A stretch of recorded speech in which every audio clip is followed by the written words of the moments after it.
Hello everyone, good morning. अगर आप इस चैनल का कंप्लीट बेनिफिट लेना चाहते हैं तो आपको इस चैनल को प्लेलिस्ट के थ्रू एक्सप्लोर करना होगा।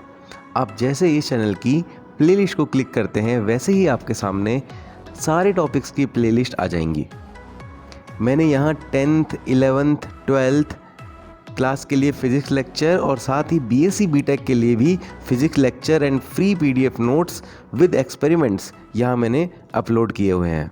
हेलो स्टूडेंट्स, गुड मॉर्निंग, नमस्ते, कैसे हैं आप सब। तो इन करंट लेक्चर्स में हम बात कर रहे हैं कॉम्बिनेशन ऑफ सेल्स की, और आज का टॉपिक है हमारा cells in parallel combination when cells are different. तो हम देख रहे हैं डिफरेंट सेल्स इन पैरेलल। तो इस सर्किट डायग्राम में आप देखिए, एक सेल है जिसका ईएमएफ है E1 और इंटरनल रेजिस्टेंस है R1, और एक सेल है जिसका ईएमएफ है E2 और इंटरनल रेजिस्टेंस है R2, और ये दोनों सेल आपस में पैरेलल कॉम्बिनेशन में कनेक्टेड हैं। आपने लास्ट लेक्चर में देखा था कि ये दोनों सेल या सेल्स जो थे वो आइडेंटिकल थे। आइडेंटिकल का मतलब होता है उनका ईएमएफ भी सेम होता है और रेजिस्टेंस भी, इंटरनल रेजिस्टेंस भी सेम होता है। तो मैं दोनों को ई कर दूंगा। तब हमने देखा था कि यहाँ से यहाँ, तो नेट इन दोनों का इक्विवेलेंट जो ईएमएफ था, एक बार सुनिए, इस सेल का ईएमएफ कितना ई, इस सेल का ईएमएफ भी कितना सेम है ई। तो हमने लास्ट लेक्चर में देखा था कि इक्विवेलेंट ईएमएफ भी हमारे पास आ गया था ई, लेकिन इस बार आज की क्लास में ये E1 है, ये E2 है, ये इंटरनल रेजिस्टेंस R1 है और ये R2 है। अब हमारे इक्विवेलेंट रेजिस्टेंस इस केस में डायरेक्ट नहीं आ सकता। जैसे हमारे लास्ट केस में हमने इक्विवेलेंट रेजिस्टेंस डायरेक्ट निकाल लिया था, इस केस में हम डायरेक्ट फाइंड नहीं कर सकते, हमें डेरिवेशन करना होगा। तो ये चीज़ आपको क्लियर हुई? ओके। तो यहाँ पर आप देखिए, ये दोनों डिफरेंट सेल्स आपस में पैरेलल कॉम्बिनेशन में है, और ये कॉम्बिनेशन एक एक्सटर्नल सर्किट से कनेक्टेड है। इस एक्सटर्नल सर्किट का रेजिस्टेंस कैपिटल R है। अब क्योंकि इसका ईएमएफ और इंटरनल रेजिस्टेंस R1 है, तो इससे जो करंट जो पास हो रही है या इससे जो करंट निकल रही है वो है I1, और इसके थ्रू जाने वाली करंट होगी I2। ये क्योंकि आपको पता है करंट कहाँ से कहाँ मूव करती है, प्लस से माइनस। तो आप देखिए प्लस से बाहर जाएगी, इधर भी प्लस से करंट बाहर जाएगी। अब ये I1 और ये I2 करंट यहाँ आकर ऐड हो जाएगी और ये बन जाएगी I। तो यहाँ पर जो I करंट है वो किसके इक्वल है, यहाँ पर लिख सकता हूँ I1 प्लस I2 के इक्वल है। ये क्लियर हो आपको? ये I1 और I2 दोनों यहाँ पर आके ऐड हो जाएंगी और ये बन जाएगी I। अब ये करंट इस तरह से इस डायरेक्शन में मोशन करेगी, ऐसे मोशन करेगी, ऐसे मोशन करेगी, और यहाँ पर फिर दो पार्ट में, क्योंकि देखो स्प्लिट हो रही है, यहाँ पर फिर से क्या हो जाएगी I1 और यहाँ पर आ जाएगी I2। तो इस तरह से आप देख रहे हैं कि करंट का मोशन भी पॉजिटिव टू नेगेटिव ही बन रहा है। तो ये चीज़ आपको क्लियर हो गई होगी। ओके, तो इस डायग्राम की थ्योरी हमने यहाँ लिखी है, let two cells having EMFs E1 and E2 and internal resistances R1 and R2 respectively be connected in parallel. तो ये चीज़ क्लियर हुई? पिछले जो आपने लास्ट लेक्चर देखा था और इस लेक्चर में आपको डिफरेंस क्लियर हुआ कि लास्ट लेक्चर में इन दोनों का ईएमएफ और इन दोनों का इंटरनल रेजिस्टेंस सेम था और आज डिफरेंट है। तो हम यहाँ पर हम इक्विवेलेंट ईएमएफ को ई नहीं कह सकते। तो लास्ट केस में हमने इक्विवेलेंट ईएमएफ ई कह दिया था, इस बार इक्विवेलेंट ईएमएफ इनके डेरिवेशन से आएगा। हम इस सर्किट में करंट लॉ लगाएंगे, ओम्स लॉ लगाएंगे, इक्वेशंस बनाएंगे, और वो एक हमारे पास इक्वेशन आई थी लास्ट से लास्ट लेक्चर में, V equals to E minus IR, या टर्मिनल पोटेंशियल डिफरेंस और EMF के बीच में जो रिलेशन था, उस इक्वेशन को भी हम यहाँ पर यूज़ करेंगे। ठीक है, तो यहाँ पर आप देखिए, स्टार्ट करते हैं। तो यहाँ पे लिख सकते हैं टोटल करंट, या अकॉर्डिंग टू सर्किट डायग्राम आपको पता है यहाँ पर जो टोटल करंट है वो किसके इक्वल होगी, I1 प्लस I2 के इक्वल होगी। ये बात क्लियर है आपके? ओके, तो दिस इज इक्वेशन नंबर 1। अब आपको ये बात पता है कि A और B के बीच में मान लीजिए पोटेंशियल डिफरेंस V है। पोटेंशियल डिफरेंस कह सकते हैं या टर्मिनल पोटेंशियल डिफरेंस कह सकते हैं। दो पॉइंट के बीच में हमेशा पोटेंशियल डिफरेंस इक्वल रहता है, सेम रहता है। अगर A और B के बीच में पोटेंशियल डिफरेंस V है, तो ये जो सेल है, सेल नंबर 1, ये भी ए और बी के बीच में ही कनेक्टेड है, तो इसके लिए भी टर्मिनल पोटेंशियल डिफरेंस कितना हो जाएगा, V। और ये सेल आप जो देख रहे हैं ये भी ए और बी के बीच में ही कनेक्टेड है, तो इसके लिए भी टर्मिनल पोटेंशियल डिफरेंस कितना हो जाएगा, V। तो पैरेलल में पोटेंशियल सेम होता है, इस सेल के लिए भी पोटेंशियल V होगा क्योंकि ये ए और बी के बीच में कनेक्टेड है, और इस सेल के लिए भी पोटेंशियल डिफरेंस या टर्मिनल पोटेंशियल डिफरेंस V होगा। ये क्लियर है आपके। अब आपको एक रिलेशन पता है, यहाँ पर लिख सकते हैं from the relation between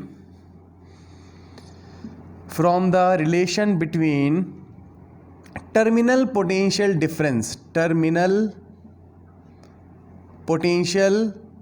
difference and EMF। क्या होती है वो इक्वेशन हमारे पास, वो होती है V equals to E minus IR। Okay, तो यहाँ पर जो कॉम्बिनेशन आएगा इन दोनों का, मान लीजिए ये दोनों कंबाइन हो जाते हैं, इनका इक्विवेलेंट हम लेते हैं, तो इक्विवेलेंट भी जो होगा वो ए और बी के बीच में ही आएगा। तो इक्विवेलेंट के लिए भी पोटेंशियल डिफरेंस V ही रहेगा। E की जगह मैं E इक्विवेलेंट लिख देता हूँ और R की जगह मैं R इक्विवेलेंट लिख देता हूँ, और इसे लेता हूँ इक्वेशन नंबर 2। ये आ गई हमारे पास इक्विवेलेंट। अगर ये सेल दोनों कंबाइन हो जाए, कॉम्बिनेशन ऑफ सेल का EMF, कॉम्बिनेशन ऑफ सेल का इंटरनल रेजिस्टेंस। अब हम बात करते हैं फॉर सेल 1 के लिए इक्वेशन बनाते हैं V इक्वल्स टू सेल 1 का EMF कितना है, E1। यहाँ पे मैंने V क्यों लिया, क्योंकि सेल 1 के लिए पोटेंशियल डिफरेंस V है। यहाँ लूँगा मैं E1, क्यों लिया, क्योंकि इस सेल का EMF E1 है, माइनस इससे जो करंट पास हो रही है वो कितनी है, I1, तो I1 लूँगा, और इसका इंटरनल रेजिस्टेंस है R1। तो ये हमारे पास इक्वेशन आ गई, इक्वेशन नंबर 3। उसी तरह से यहाँ पे लिखूंगा फॉर सेल 2, तो यहाँ लिख दूंगा V इक्वल्स टू, आपको पता है सेल 2 के लिए क्या लिख दूंगा, E2 माइनस I2 R2। तो क्या आपको ये इक्वेशंस क्लियर हुई? ओके, तो अब हमें क्या करना है, अब हमें इस इक्वेशन से इक्वेशन नंबर 3 से I1 की वैल्यू फाइंड करनी है, और इस इक्वेशन नंबर 4 से I2 की वैल्यू फाइंड करनी है, और इन I1 और I2 की वैल्यू को हमें इक्वेशन नंबर 1 में पुट करना है। तो कैसे पुट करेंगे, देखिए इक्वेशन नंबर 3 से, तो यहाँ पे लिखेंगे फ्रॉम इक्वेशन नंबर 3 से I1 की वैल्यू फाइंड करनी है। तो इस इक्वेशन नंबर 3 में देखिए, इस I1 R1 को, नेगेटिव टर्म को हम इधर ट्रांसफ़र करेंगे और इस V को हम इधर ट्रांसफ़र करेंगे। तो माइनस I1 R1 जो नेगेटिव टर्म है उसको हम यहाँ ले आते हैं, और इक्वल टू E1, और इस V को हम इधर ट्रांसफ़र करते हैं, तो माइनस V। ये क्लियर हुआ?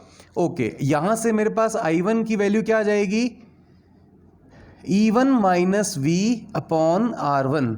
तो ये दोनों के ऐसे डिवाइड में आ जाएगा, E1 upon R1 minus V upon R1।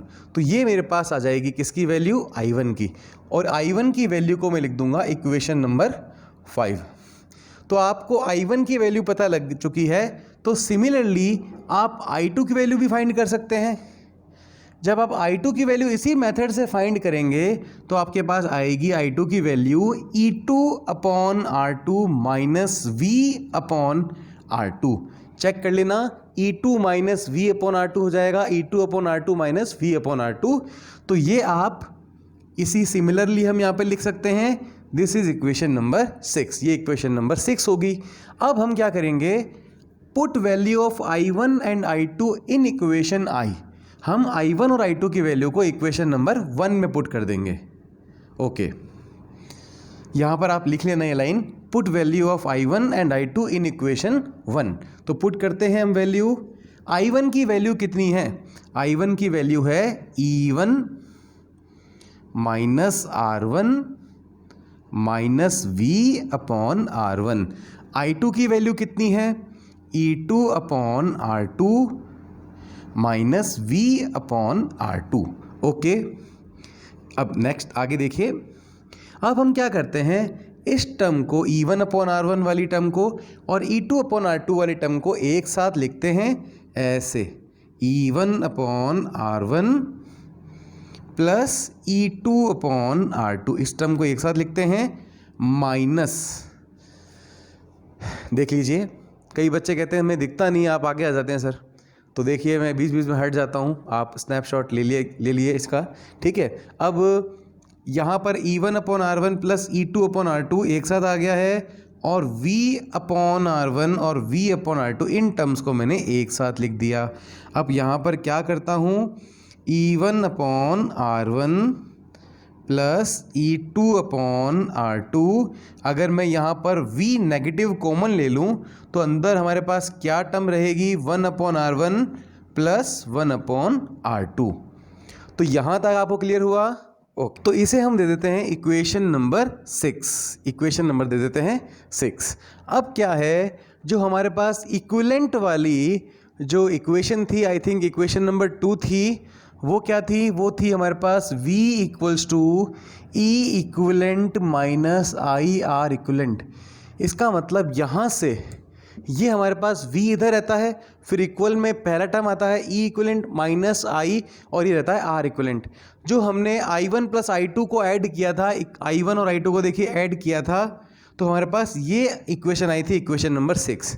लेकिन अगर इस इक्वेशन को भी हम इस तरह से ट्रांसफॉर्म कर दें कि हमारे पास यहाँ रहे V, और उसके बाद पहला स्टेप रहे हमारा E, उसके बाद माइनस, उसके बाद रहे I और R इक्विवेलेंट, तब हम इस इक्वेशन को और इस इक्वेशन को कंपेयर करके E इक्विवेलेंट की वैल्यू निकाल सकते हैं।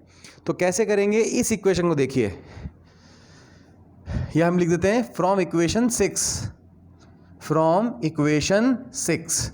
तो इस इक्वेशन को देखिए, क्या करेंगे, ये पूरी टर्म को इक्वल के इधर हम ट्रांसफर करेंगे, तो ये आ जाएगी V 1/R1 plus 1/R2। Okay, ये पूरी टर्म आ गई हमारे पास इधर, और यहाँ पर आ जाएगा E1/R1 प्लस E2/R2, और आ जाएगा ये, अब आई आ जाएगा इधर ट्रांसफर हो जाएगा, तो ये माइनस आई, ये टर्म आ गई इधर, E1/R1 प्लस E2/R2 यहाँ, और ये आई इधर ट्रांसफर हो गया। अब क्या करेंगे, अब आप LCM ले सकते हैं।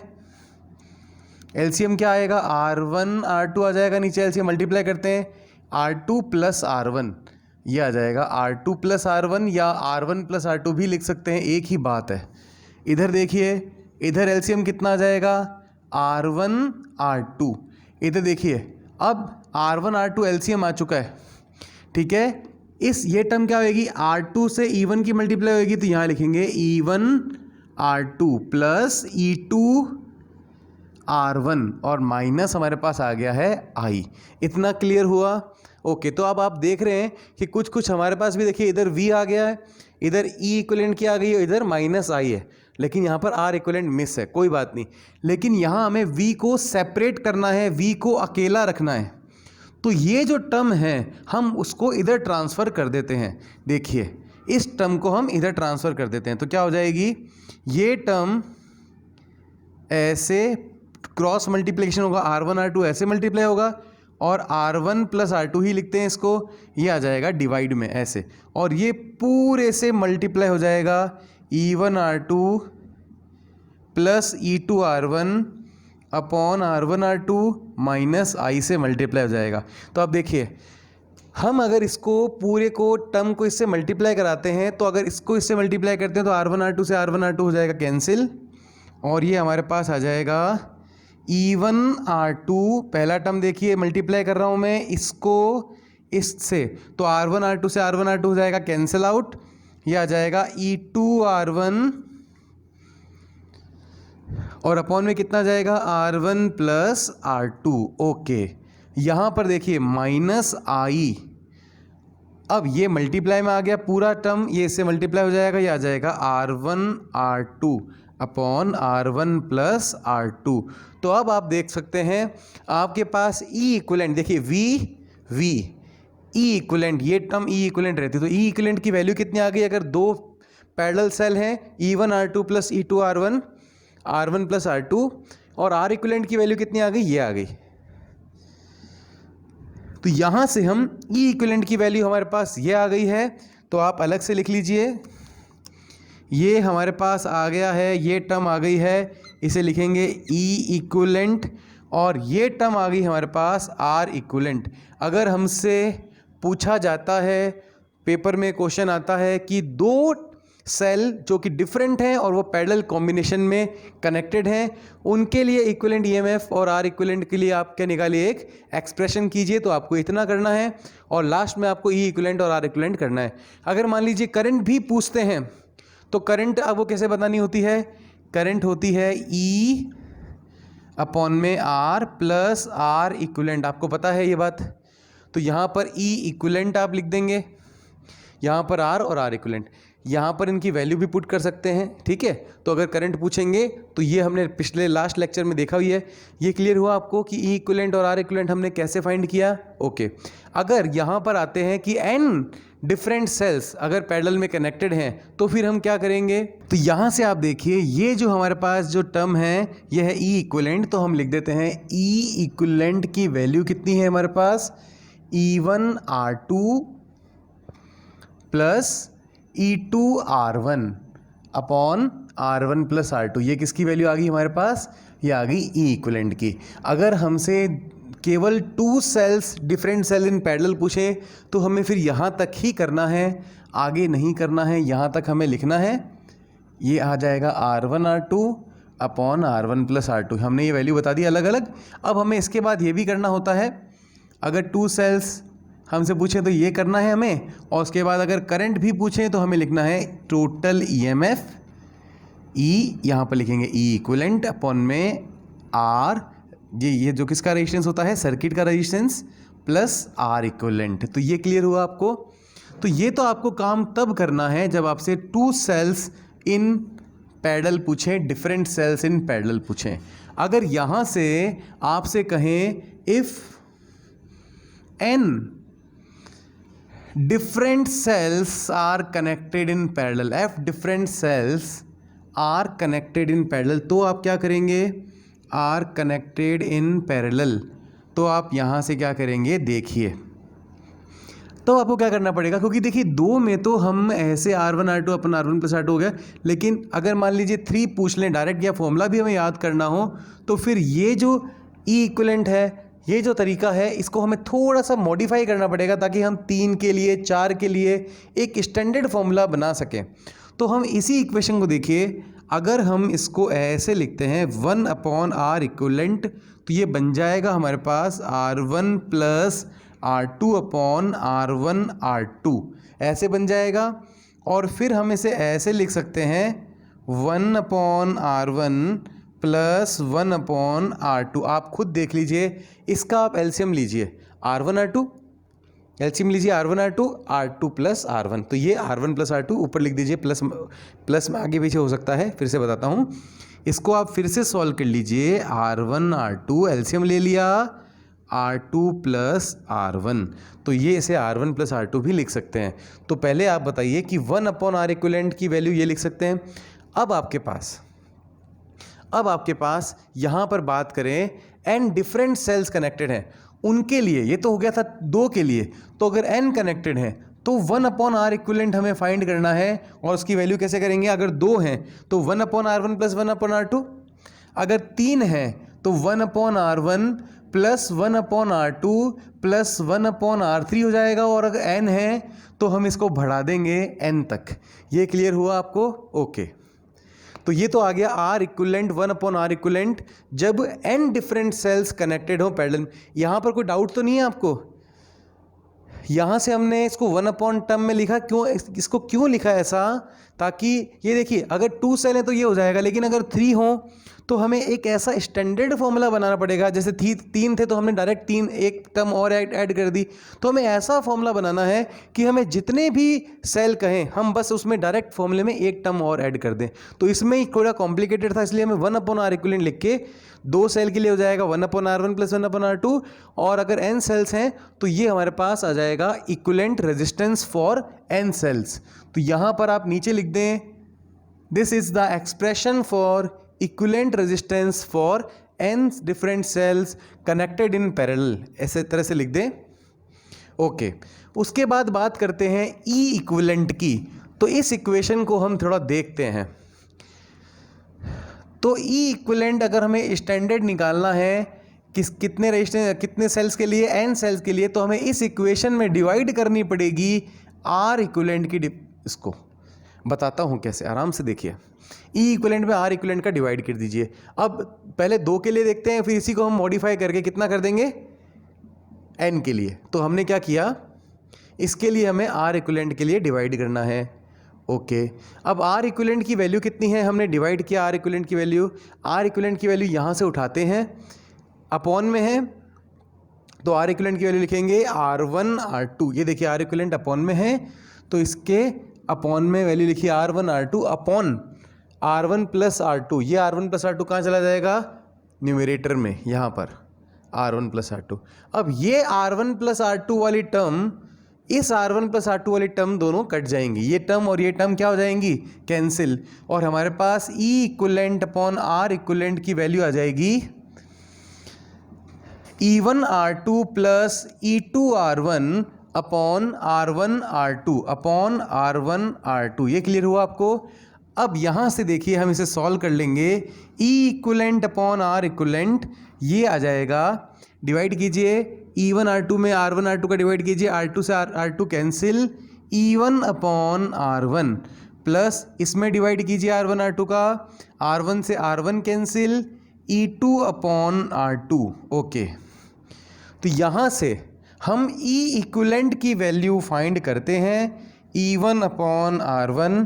फिर भी कोई डाउट रहता है तो आप कमेंट में तुरंत पूछ लेना, ठीक है। मैं जैसे ही फ्री होता हूँ, आपको हो सकता है 2 और 3 आवर्स के अंदर, जब आप कमेंट करो मैक्सिमम 2 और 3 आवर्स के अंदर मैं आपको रिप्लाई कर दूंगा, ठीक है। वैसे एक बार इसको करके पूरा एक बार रिवाइज भी करेंगे, ठीक है। 2 मिनट में पूरा रिवाइज करा दूंगा आपको मैं। बस एक बार यहाँ देखिए, E1 upon R1, E2 upon R2, ये R इक्विवेलेंट आ जाएगा मल्टीप्लाई में, R इक्विवेलेंट आ जाएगा मल्टीप्लाई में। अब देखिए, अब यहाँ पर हम बात करते हैं फॉर n सेल्स। अब आप यहाँ तक आपको समझ में आया, ओके। अब इसके बाद आप लिखिए फॉर n सेल्स।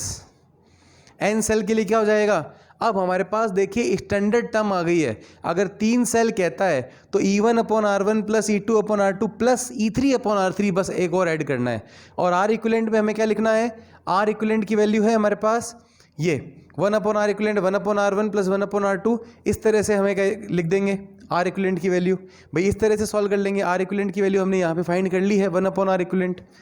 और यहाँ पर 4 टर्म कह रहा है, अगर कह रहा है 4 डिफरेंट सेल, तो इसको R इक्विवेलेंट तो यहाँ पे पड़े रहने दो। हमें यहाँ पर 4 कहता है तो हम यहाँ पर 4 तक कर लेंगे। यहाँ पर n कहता है तो plus E3 upon R3 plus E4 upon R4 dash dash dash En upon Rn। तो लास्ट आप लिख देंगे फॉर, मैं यहाँ लिख देता हूँ for n cells equivalent EMF is E equivalent equals to E1 upon R1 plus E2 upon R2।